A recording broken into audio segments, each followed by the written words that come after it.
A world collapsing in on itself was a beautiful, terrible thing. The flash of sheets of metal the size of continents folding in like brilliant, apocalyptic origami. The rush of oceans crashing ever inwards. Forests burning. The antimatter beams of the coalition cutting through the planet like so much butter. It had seemed a primitive world, one last conquest for the Empress after the colonization of what some locals called the Milky Way galaxy. So when General, let us say Smith, for his name is of little consequence, called down to the local population demanding surrender, he had not expected resistance. The most technically advanced thing on the surface of the world was a plough, drawn by horse. Smith had 100,000 ships in orbit and 1 billion more in reserve. A surrender should have been a formality. The local population laughed, told the fleet to get out of their system, and returned to weeding its carrot patch. Smith initiated a ground invasion. 1,200 fully laden troop carriers, each with 1,200 men, each with 1,200 rounds for railguns that would rend flesh from bone, metal from plastic, the lives from the innocent.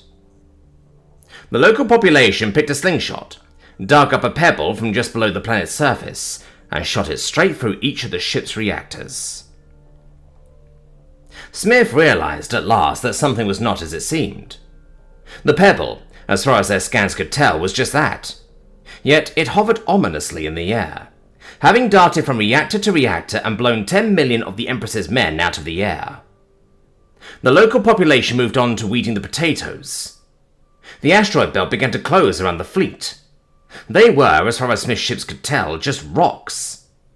Smith panicked. Smith called on the fleet to fire everything at the planet.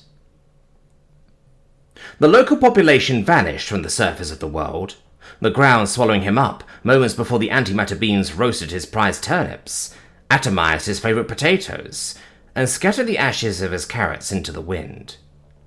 Then his very world collapsed. Inwards, ever inwards. Tectonic plates revealing themselves to be manufactured, the crust revealing itself to be metal and carbon and plastic. Antimatter cared not. The Empress was nothing if not well armed. Soon, nothing remained except the glittering remnants of a world, metallic splinters drifting and shimmering in the solar wind. And the portal. The beams of Smith's fleet curved, refused to touch it. It sat there for a broken second, a great blackness, a great light. Smith commanded a great fleet, the greatest in his universe, perhaps.